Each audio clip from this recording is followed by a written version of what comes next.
being trapped in a place where every cough could be your last, where the walls remember every death, and the floor beneath you hides a tunnel full of forgotten.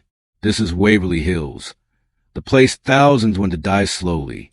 Are you brave enough to step inside? Waverly Hills stands on a quiet hill overlooking Louisville, Kentucky. From far away, it does not look dangerous. The building rises slowly from the trees, its long shape stretching across the hill like it has grown there naturally. Even today, it feels distant from the world below, separated by height and silence. But this hill did not bring people to heal. It brought them to wait. In the early 1900s, tuberculosis was a death sentence. The disease spread through breath, through touch, through simple conversation. Families lived in fear of it. When someone began coughing blood or losing weight, doctors acted quickly, not to cure them, but to remove them. The sick were taken away before they could infect others. They were told it was for treatment. They were told it was temporary. Waverly Hills was where they were sent. Wagons and ambulances climbed a long road to the building day after day. Some patients arrived weak and barely conscious.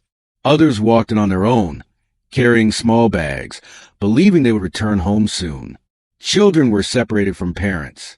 Husbands were taken from wives. Doors closed behind them with a sound many would never hear again. The sanatorium was designed to look hopeful. Large windows lined the walls so patients could lie in bed and breathe fresh air. Wide porches allowed beds to be rolled outside. Sunlight filled the rooms during the day, and doctors believed this light could save lives. But no amount of sunlight could stop what was happening inside their bodies. The coughing began almost immediately. It echoed through the halls at all hours. A deep, wet sound that came from the chest and refused to stop. Some coughed until they fainted. Others coughed until they could no longer breathe. The sound traveled through walls, through floors, through closed doors. Even when the building was quiet, it never truly stopped. The smell was worse. Medicine, sweat, blood, and sickness mixed together and clung to everything. Sheets were changed constantly, but the smell stayed. Floors were scrubbed, walls repainted, windows opened wide. Nothing worked. Waverly Hills absorbed it all. As the years passed, more people arrived than the building could hold. Beds were placed closer together, then closer still. Eventually, patients slept in hallways. Privacy disappeared. So did dignity. People watched strangers die inches away from them. There was no escape from it. No corner of the building was free from death. Doctors and nurses worked endlessly, but even they began to change. Some became distant. Others became cold. Death stopped being shocking and became routine. Charts were updated. Bodies were removed. New patients took their place. For those inside, time lost meaning. Days felt endless. Nights felt worse. The lights dimmed. Shadows grew longer and fear crept in. Patients stared at the ceiling, listening to the breathing of those around them, wondering whose would stop next. Some prayed. Some cried quietly into their pillows. Some simply stared at the walls, already giving up, and Waverly Hills watched. The building felt aware.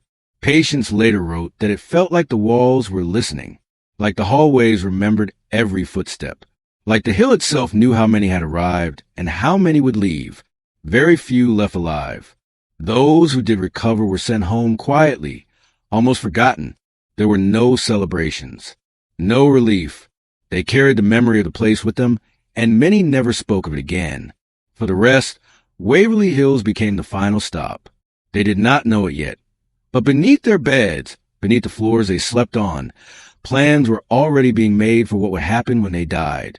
The building was preparing itself, not to save them, but to hide how many it was losing. And as more wagons climbed the hill, as more doors closed behind frightened patients, Waverly Hills grew heavier, not with bodies, but with waiting. Inside Waverly Hills, time did not move the way it did outside. The world beyond the hill continued as normal, but within the walls of the sanatorium, every moment stretched longer than it should have. Days felt heavy. Nights felt endless. Patients learned quickly that recovery was rare, but waiting was guaranteed. The sound of coughing ruled everything. It was the first thing new patients noticed and the last thing they heard before sleep. A deep, tearing sound that came from somewhere inside the chest, followed by gasping breaths. Some coughs were dry and weak. Others were violent and wet, shaking entire beds. At night, the coughing blended together into a single, constant noise that echoed through the building like a living thing. There was no silence at Waverly Hills. Even when patients slept, someone was always awake, struggling to breathe. Nurses moved through the halls slowly, carrying lanterns or small lights. They learned not to hurry. Rushing only caused panic. Their job was to check pulses, change sheets, and record changes. Many patients feared the nurses, not because they were cruel, but because they were honest. When a nurse stopped visiting your bed as often, it usually meant there was nothing left to do. Some patients began to measure time by death. They counted how many beds emptied each week. They noticed patterns. How certain rooms seemed to lose more people than others. How the sickest patients were placed closer together. How the strongest ones were moved farther away, as if distance could protect them. Watching became a habit. Watching became survival. Fear settled in slowly. At first, it was fear of dying. Then it became fear of being forgotten. Patients worried they would disappear quietly, without anyone knowing, without anyone caring. Letters from home became less frequent. Visits stopped completely. Outside life faded into something unreal. The building became their entire world. At night, strange things began to happen. Patients whispered about hearing footsteps in empty hallways. Some claimed to hear doors opening and closing long after nurses had finished their rounds. Others said they heard their names being called softly, just loud enough to wake them, but too quiet to understand. Those who followed the voices regretted it. People spoke of shadows that did not belong to anyone, shapes that moved across walls without bodies attached to them. Patients lying in bed reported feeling pressure beside them, as if someone had sat down, even when no one was there. These stories spread quickly, feeding fear like fuel. Doctors dismissed it as fever dreams. But not everyone was sick enough to hallucinate. Some patients became convinced the building itself was listening. They said the walls felt closer at night, as if the hallways narrowed after dark. The air grew colder in certain rooms, especially near the ends of corridors. People avoided those areas instinctively, even without knowing why. Sleep became dangerous. Patients dreamed of drowning in their own breath. They dreamed of waking up unable to move while someone stood beside their bed, watching. Many woke screaming, unable to explain what they had seen. Others stopped sleeping altogether, terrified of what might come when their eyes closed. And still, the coughing continued. Occasionally, the sound would stop abruptly. A sudden silence from a nearby bed. Everyone noticed. No one spoke. Nurses arrived quietly, pulling curtains closed. Sheets were lifted. Faces were covered. The bed was left empty until morning. By sunrise, a new patient would take that place. The cycle never stopped. Some patients began to believe Waverly Hills fed on waiting, that the longer you stayed alive, the more the building took from you. Strength faded. Hope vanished. Even those who arrived optimistic eventually stared at the walls in silence. There were rumors among the staff. 2. Nurses whispered about seeing figures standing at the ends of hallways, motionless and thin. Doctors claimed they heard coughing from floors that had already been closed. Maintenance workers refused to work alone after dark. Some quit without explanation, leaving behind keys and uniforms. Waverly Hills did not explain itself. It simply endured. As weeks turned into months, patients realized the truth. This place was not meant to cure them. It was meant to contain them, to keep death hidden, to keep suffering quiet. And beneath their feet, beneath the beds and hallways filled with waiting, a solution was already in use. A way to remove the dead without disturbing the living. A passage built for silence. A tunnel designed for bodies. And soon, everyone inside Waverly Hills would learn its name. Beneath Waverly Hills, hidden from the eyes of the living, lay a secret passage. Officially, it was called Supply Tunnel, a way to bring in food, medicine, and coal. But the truth was far darker. This was not a tunnel for the living. It was a tunnel for the dead. It had a gentle slope, leading downhill away from the main building. During the day, it seemed quiet, unremarkable, a dimly lit corridor lined with brick, stretching into darkness. But at night, it carried the sounds and smells of death. The staff called it the body chute, though whispers among patients gave it names far more terrifying. When someone died upstairs, the nurses and orderlies acted quickly. Sheets were prepared, bodies wrapped carefully, though sometimes loosely. They were placed onto wheeled carts, and with quiet efficiency, the staff rolled them down the tunnel. No fanfare, no acknowledgement. The living never saw this process. It was hidden behind locked doors, beneath floorboards, and out of sight. The tunnel itself seemed alive to those who worked in it. Some nurses later admitted that even in the middle of summer, the air in the tunnel was always cold, biting, and damp. Walls that should have been dry felt clammy. The faint smell of earth mixed with something else, something metallic, sticky, and impossible to ignore. Many claimed the smell clung to their clothes for hours, even after bathing. Then there were the sounds. Staff would hear soft scraping, like fingernails across brick. Some said they heard faint coughing, even though every patient above was accounted for. Others reported whispers, names being called they could not recognize, voices that were not human. Some walked the tunnel alone and felt eyes on their backs, felt invisible hands brush against their shoulders. When they turned, nothing was there. Some who had no reason to fear, maintenance workers, delivery staff, refused to go down the tunnel without a companion. Those who did alone often returned pale and trembling, claiming they had seen shadows standing in the darkness, staring at them, waiting. Their descriptions varied, but the fear was always the same, a sensation of being watched by those who should no longer exist. Patients who discovered the tunnel through stories from staff were horrified. Children whispered about people moving underground, about the carts that carried bodies like toys, silently and endlessly, down to the unknown. Adults, already weakened by disease, shivered at the idea. The tunnel became a legend in its own right, a place more terrifying than any ward, any doctor, any bed. Even after years, the tunnel continued its work. Hundreds, maybe thousands, of bodies passed through it. It was designed to keep the living calm, to prevent panic, to hide the true scale of death that occurred every day. But in doing so, it amplified the horror. It made the building itself an accomplice. Patients could sense it, even if they never saw it. Some nurses said the tunnel had memory, not in words, not in thought, but in the air and the weight of it. Every cart that rolled down its slope left an imprint. Every whispered name became part of the walls. Those who walked through it too often so they could hear the past, the last breaths of the dead, the sighs of bodies being prepared.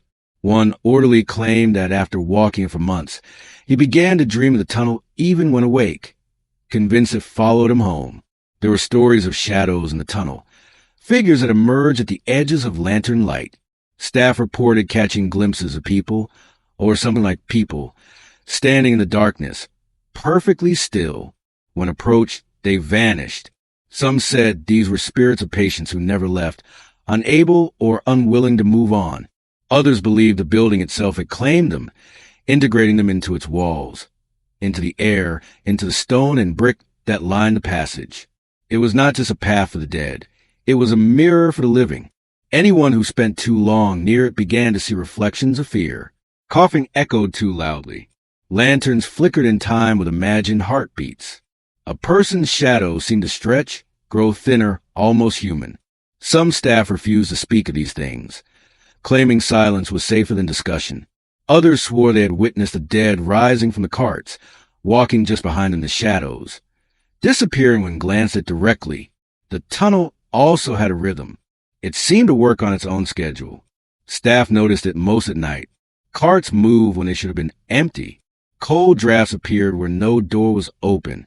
Some nights, the echoes of the dead in the tunnel were louder, more urgent.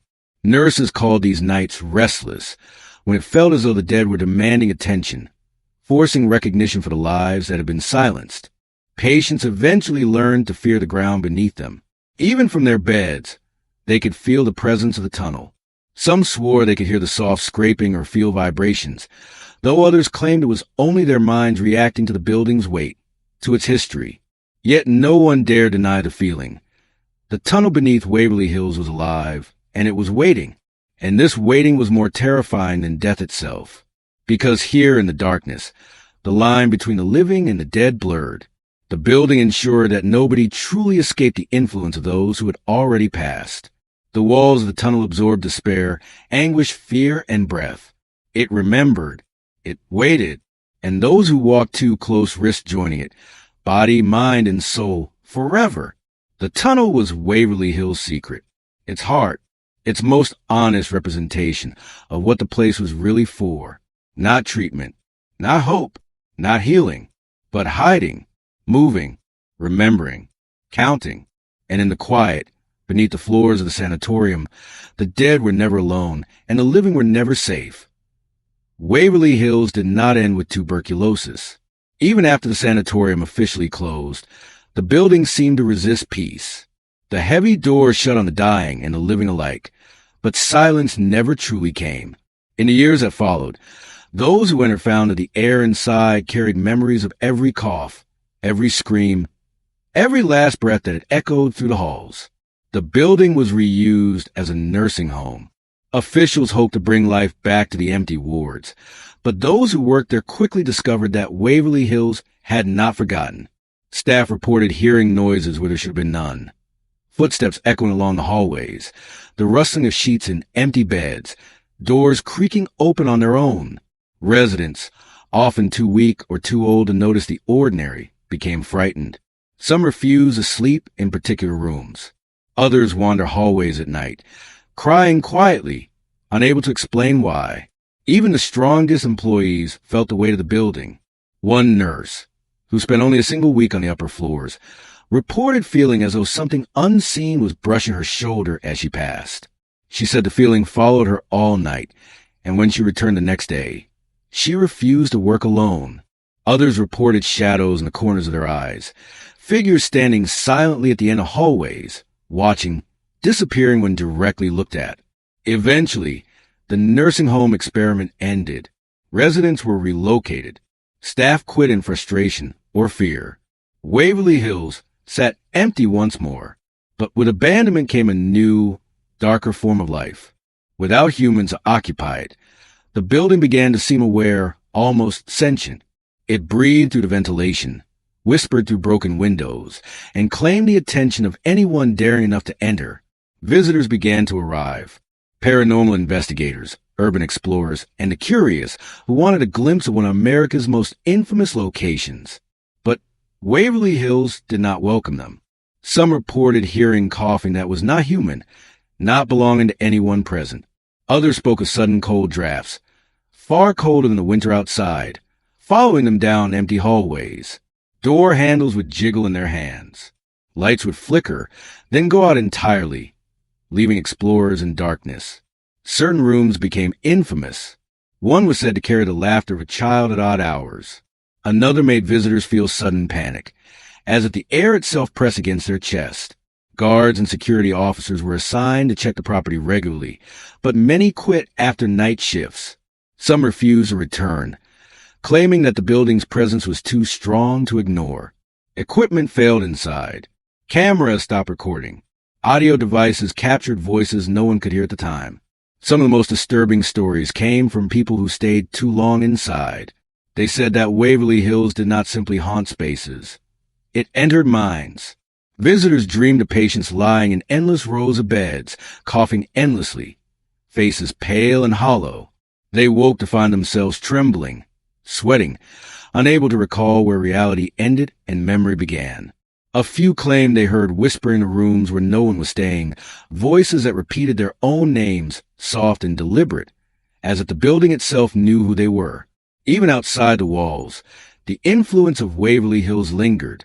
People reported sudden sadness while walking the surrounding hill. Hikers and photographers felt as if someone or something was watching from a tree line.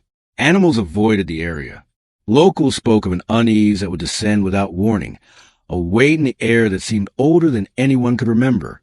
But the most chilling stories were always from the tunnel beneath the building. Though the sanatorium was long closed, people who explored the basement corridors said they could feel it even then. The darkness in the tunnel was thick and suffocating.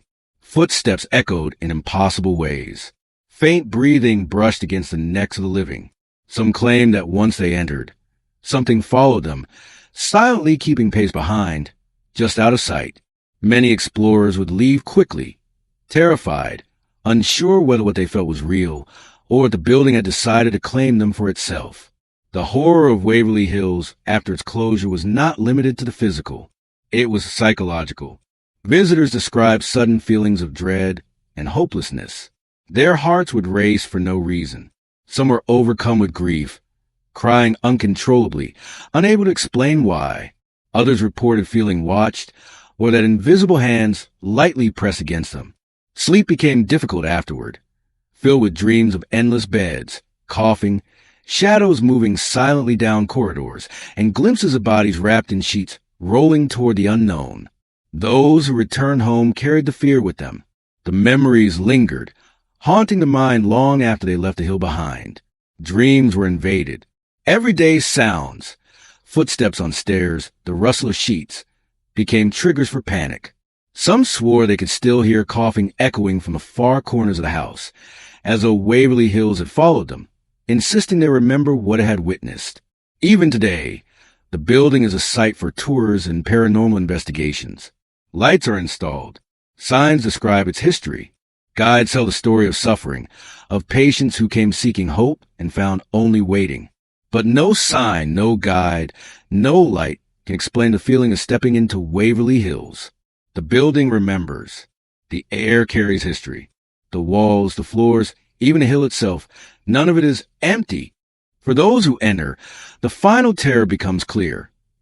Waverly Hills is not haunted because of ghosts. It is haunted because it contains a memory of suffering so deep, so complete, that it refuses to vanish. Every cough, every death, every silent night has left a mark.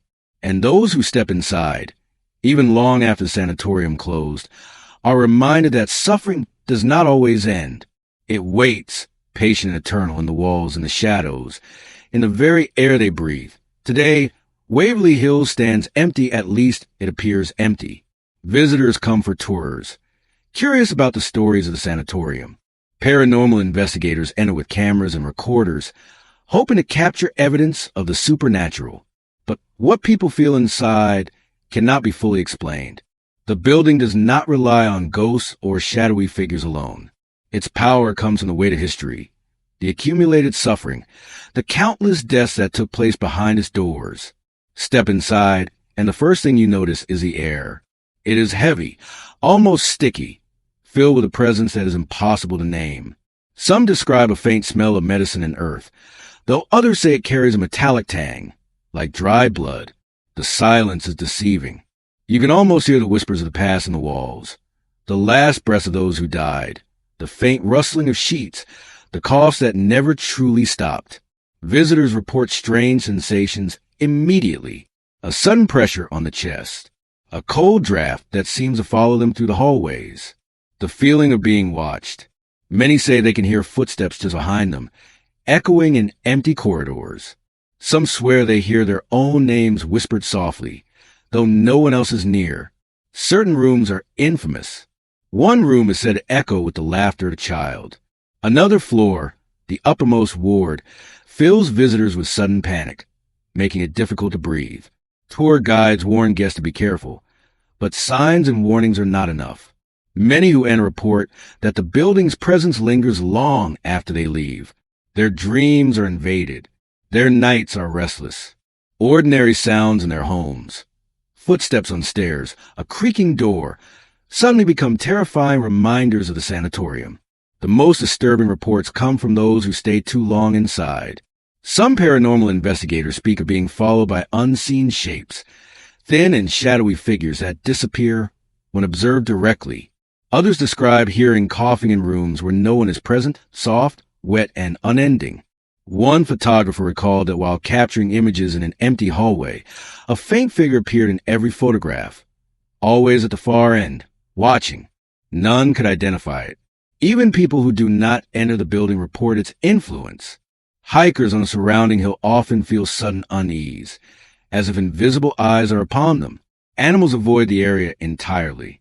Residents of nearby neighborhoods speak of an unexplainable heaviness in the air, a weight that descends without warning, filling them with fear. But what makes Waverly Hills truly terrifying is not simply its presence. It is what it represents. The memory of every life that suffered and ended there. Thousands of patients arrived hoping for treatment. Most died slowly, watched by nurses and doctors who could do little to help. Those deaths left traces, imprints in the walls and the floors and the very air. Some claim these traces have not faded.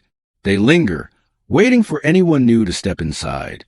Explorers have described dreams that follow them home.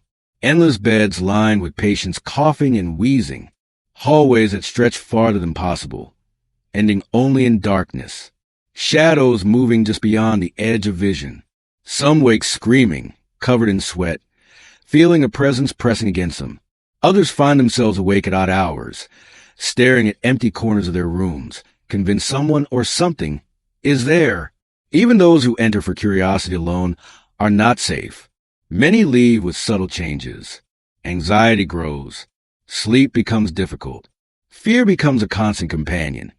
As though Waverly Hills has marked them, reminded them that death is never far, and that suffering does not disappear. Some claim the building itself follows them, not physically, but in memory and echoes in the air around them. The sanatorium is filled with stories, but the building itself has its own narrative. It does not need ghosts to terrify. It only needs the weight of memory. Each cough, each gasp, each whisper fears a record, and Waverly Hills remembers. It counts. It watches. Visitors often leave with a sense of finality, as if stepping outside should bring relief, but it rarely does. The hill that watched patients arrive continues to watch, even now. The walls, the floors, the ceilings, they all seem to carry the energy of those who never left. People often describe dreams of the tunnels beneath the building, where bodies were rolled silently through darkness, and even in dreams, the air is cold, damp, and filled with whispers. The final horror of Waverly Hills is not in seeing something move or hearing a ghostly voice. It is an understanding that the suffering within this building never truly ended. It persists. It waits. It lingers in the minds of those who dare to enter and those who merely hear the stories. It is a slow, constant presence, unrelenting, patient, eternal. Thousands came seeking help. Most never left alive. And those who did leave carry the memory of Waverly Hills forever. But the building does not forget. And if the stories are true, some part of every person who died there remains, still counting footsteps, still watching shadows, still listening to the living, waiting for them to understand what it means to be truly remembered by a place that refuses to let go. Waverly Hills is more than a building. It is a grave. It is a memory. It is a warning. And those who enter or even think of entering cannot help but feel it watching, feeling, remembering. It does not forgive. It does not forget. And in its halls, the ones who never left are still waiting.